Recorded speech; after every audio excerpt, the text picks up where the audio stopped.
Gestalt language processing, AAC, ethics. We are getting into it in a future course here at ABA Speech. Did you know that at www.abaspeech.org, I list all of our upcoming CEU courses? Every single month, I do a live course, either myself or a speaker. And the next coming months for our back to school, I said it, back to school time, we're going to be talking about the ethics of collaboration around the ideas of Gestalt language processing, AAC, verbal imitation. In September, we're going to be talking about naturalistic interventions. We have so many wonderful things in store. Now, these CEUs, you can register for the webinars completely free, and that is going to be a link in the show notes. So make sure that you register. If you want to purchase a general certificate, that's $5. Members of the ABA Speech Connection membership, are you in the membership yet? If not, join us. There's over 300 professionals and parents in the membership. You get your CEUs completely free as part of your membership. But if you're like, hey, Rose, I'm not ready for the membership, that is okay too, because every single month you have the option to just pay for your single CEU. These are ASHA approved and ACE approved courses for BCBAs, professionals, and anybody who wants to attend. So make sure that you check the notes in the show notes that is going to have the link that will take you to register for our upcoming live events around the ideas of ethics, collaboration, Gestalt language processing, AAC, naturalistic interventions, and so much more. I cannot wait to see you on a future live course.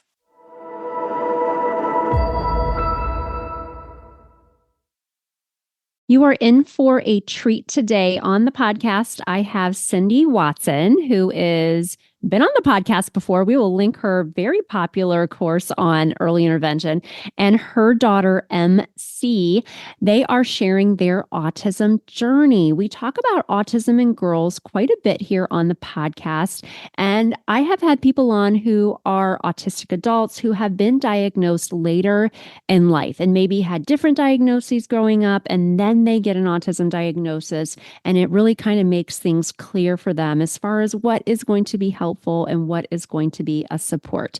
So thank you so much to Cindy and MC for sharing their autism journey with us. MC has autism. She's an autistic individual, and Cindy Watson is her mom, and she's an ABA Speech Connection member. She is an amazing speech language pathologist, business owner. I could go on and on.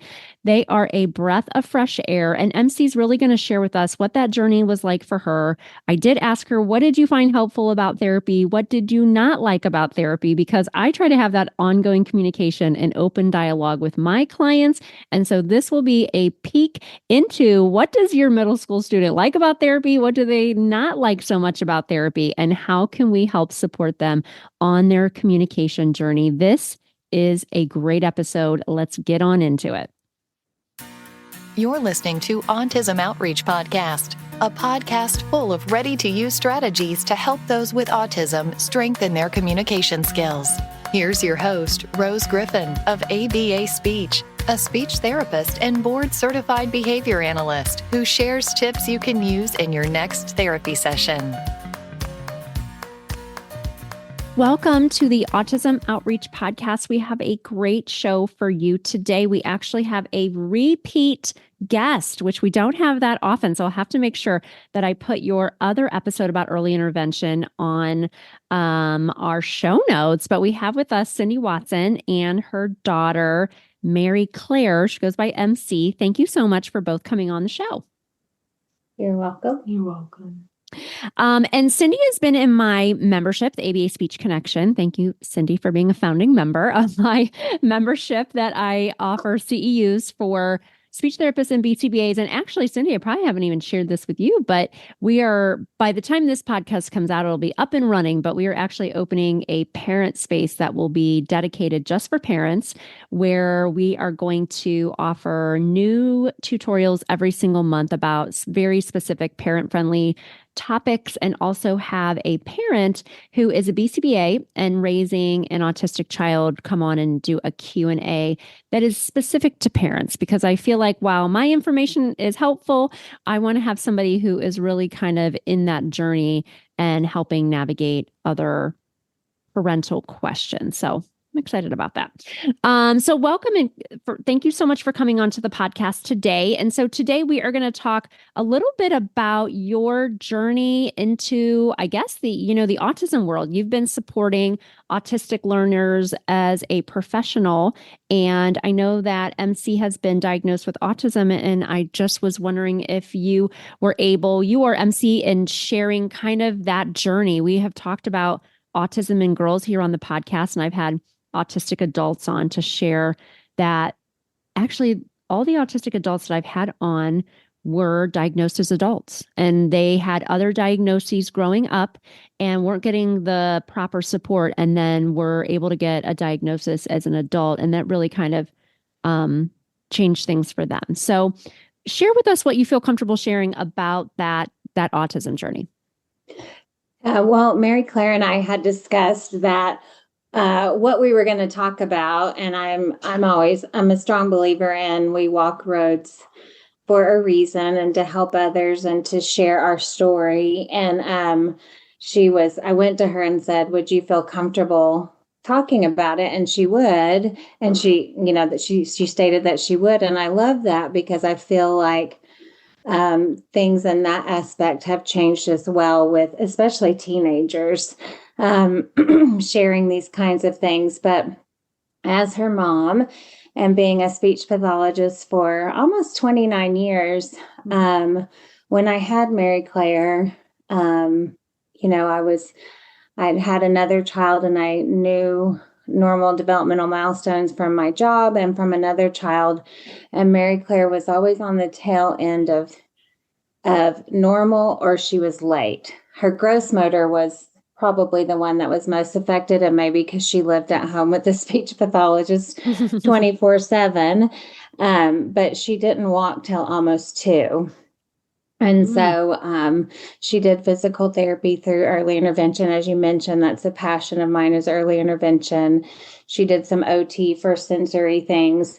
But I, being her mom, I guess it was about 18 months that I realized, things were really different. And being a speech pathologist also, people would comment, she's so well behaved. She plays so quietly off by herself, all that. And I was like, I know these are the things that are concerning to me. Mm-hmm. And I actually was telling her on the way home from school today, I was reminiscing, her preschool and daycare teachers still work at the preschool and daycare that we own.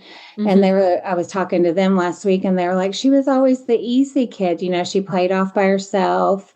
She didn't get into arguments with the other kids, and she was a terrible sleeper. And so she would lay quietly on her cot. They were like, she would just lay quietly on her cot if we gave her, books to look at or whatever her things were.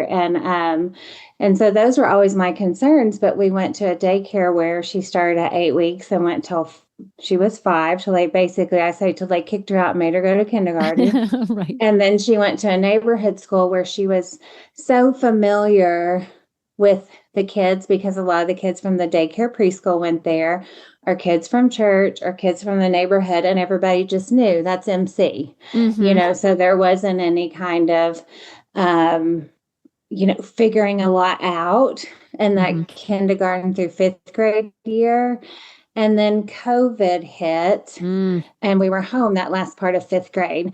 Let me back up here. We never were tested during this time. She was tested for therapies, and the only thing she qualified was for OT and PT. And everybody kind of thought, oh, mom, just thinks everybody's autistic, right. Because of what I do. Mm-hmm. And it was just, I've heard a speaker one time, a continuing ed speaker, that said, like, mom's gut is like 85% accurate, which I think is a pretty good, that's got pretty good reliability, right? Right.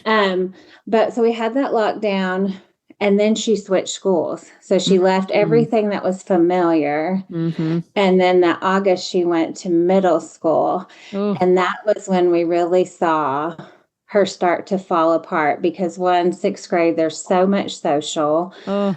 And it's a new place, new teachers. Mm-hmm. Plus, we had never, like as parents, my husband and I, we had never been in that school building. We didn't know any of the teachers. Our other daughter went to a private school at sixth grade. So, like, for all of us, it was new. And I think she's so intuitive. She knew, like, we were like, oh, goodness, this is all new. Mm-hmm. And so that was when, like, the social part was so important. And that, like I said, was when she fell apart. And they came to me and they were like, have you ever had her tested for autism? And I'm like, oh, are you for real? It's just like, and so the school actually, an amazing speech pathologist there, like amazing. I would love to hire her at my clinic because she just was like, she was just so great with Mary Claire. She did such great social skills, pragmatic things with her, and like just paired so well with Mary Claire. And like Mary Claire felt safe with her. So she didn't get her diagnosis till seventh grade. Sixth grade, the end of sixth grade, sorry. It was like the last day of school, wasn't it? But Mary Claire was going to share kind of, so that gives you like my background. Like we had all those things, like she hated for us to wash her hair. I mean, screamed bloody murder when she was little. And we would draw straws or flip coins, anything, because it was like, no, it's your night, because she hated that kind of stuff. The doorbell, I mean, would send her, and a lot of people come through our garage just because it's just the way our neighborhood is, and our family comes in through the garage. But when the doorbell would go off, it would trigger her, and she would be like, it would just send her into like a crisis, you know, like what's happening. Also smells, like we would go to the florist. I can think of one time in particular, we were going to get flowers for my mother-in-law for Mother's Day. And we walked in and she immediately threw up. And I was like, but the smell, she was so, and she's still very hypersensitive to smells. But I was like, oh, it's okay, you know. And of course she was like at the age where that was scary, or but now she can communicate that with us. But she was going to share with you some of, like, as she was growing up, some of the things she experienced. Oh, yeah. Yeah, definitely. I would love to hear that. I think that anything you can share would be really helpful for other parents and therapists. I just know whenever I was younger, and like this goes back to like the washing the hair thing, like I felt really like tender-headed, and I didn't like having my hair pulled because I felt like it was getting ripped out. And then like anything loud, like even today at school, like I got a little bit triggered by like someone yelling. And like the doorbell, automatic toilets. I used to run out of the church bathroom because they had automatic toilets. I forgot about the automatic toilet till you just said that. One of the teachers that I was talking to her last week, she really helped us with that. She was like, just put a paper towel. Like when you go in the public bathroom, grab a paper towel and put it over the sensor.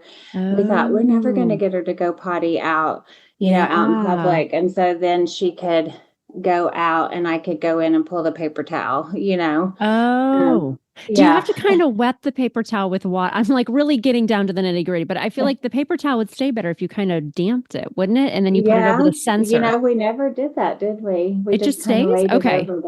Yeah. But, you know, that's been several years ago. Right. I feel like that's a pretty common, just remember a kid at a clinic I worked at. I was not working with her, but the psychologist was, and it was all about automatically flushing toilets. And it was like a really big, for her, it was like a fear. It wasn't just sensory, it was kind of like a fear. And so that is actually a good tip. I thank you for sharing that. But I do think if you could, the kid could independently do it, maybe if they kind of damped it a little bit and then put it over the sensor. And then use the restroom. And then you're like, okay, I know this is going to happen. And maybe that would be easier. to. And she did get to the point where she could pull it when she was all done and she was dressed and up, she could pull it herself. It was just kind of maybe what you're saying, like that feeling of, you're kind of vulnerable because it's like, it's loud and there's a lot of, things. You don't expect it. Yeah, you don't expect it. Never happens when you think it's going to. You're like, what happened there when that wasn't done? Or like, what's going on? For other people, it's kind of like, oh, okay, that was weird. But yeah, it could be jarring. Okay, that is a great tip. I'm not going to lie. I've never heard somebody. Those daycare and preschool teachers, they know how to survive in the wild, Right. Oh, yeah. I like to say. Yes. Okay. That's a good tip. But yeah, you were going to talk about too, some like just with the kids and. I was going to talk about smells and tastes. Yeah, do that. Whenever I was younger, I would hate like wet cereal. Like if it had milk on it, like it would make me gag. Yeah. Because it was just like soggy. And like I hated like squash and cucumber because of like the gooey. The gooiness of it. Yeah, it's squishy. Smells, like I still don't like smelling flowers. Yeah. And you're pretty sensitive to smells. And like she like it's funny because one of her favorite places is Bath and Body Works. Oh, really? Okay, I was just there. Big fan. Yes. She loves that. But like it's like not nice. I mean like flower, when you go in a floral shop, it's kind of a combination, or like the cologne part of a department store. Yeah. When it's all mixed together, it's like it really hits her hard. So sensory. So have you worked with an occupational therapist on those different types of things, or anything? Has anything helped, or just with getting older? Do you think it's easier to navigate those kind of sensory concerns? I have worked with an OT, but also getting older has helped. Yeah. Because like I know that like what to do and stuff. Yeah. Yeah. That's amazing. So working with have you worked with a speech language pathologist? And I'm just wondering, like, what was helpful, what was not so helpful? As a speech therapist, we're always wondering, and I do ask my older clients. I worked in middle school, high school for 10 years, and I loved that. But you always kind of wonder, like, what did they like about or could tolerate about speech therapy at that age?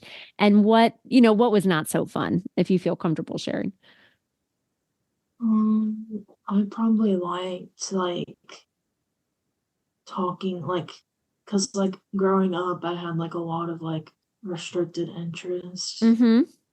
Like there's like this time, like this period where I'd only talk about dogs. And then but the speech pathologist that I worked with would like incorporate that in and talk about what I liked. Yeah. And so like it was easier to get me to talk. But I probably didn't like getting thrown into like group sessions as quick as I did. Because like I just, number one, I wasn't like ashamed of going to speech therapy, but like in middle school it's just kind of embarrassing to like still go to like a speech therapist because everybody's like, isn't that for little kids?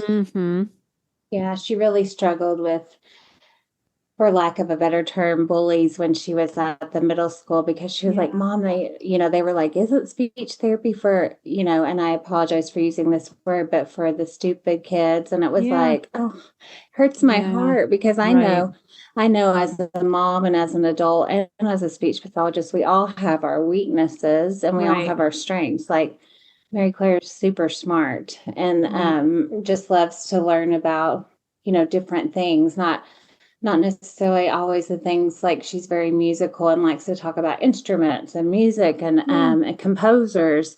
And so her interests are different and that's okay. Like if we were all the same. And so there was a lot of the mental piece, or like the emotional, like I talk to my students a lot about, like, I feel like I've had to become more of an expert in the mental health component because when they get to this age, it does do a number on their mental health. And, I mean, we're pretty much, like I said, we like to use our information to help other people. Right. And so we've done counseling and things like that, just because, not just coming from mom, but like, it's okay, like it's okay. And don't get down on yourself. We all have things that we need help with. But yes, groups are very hard for her. Like, she was missing first period a lot, and we were like, what's the deal? Well, we have to work in groups. Well, so her her function of behavior was escaping. Yeah. Because she was like, I don't want to work in a group. And not first thing. It sounds like a mess. Yeah. That was in middle school, high school. I tried to see the kids, like kids that were on grade level, but just need a little social help. I was actually able to kind of see them. How I would set up my services is I would see them actually individually.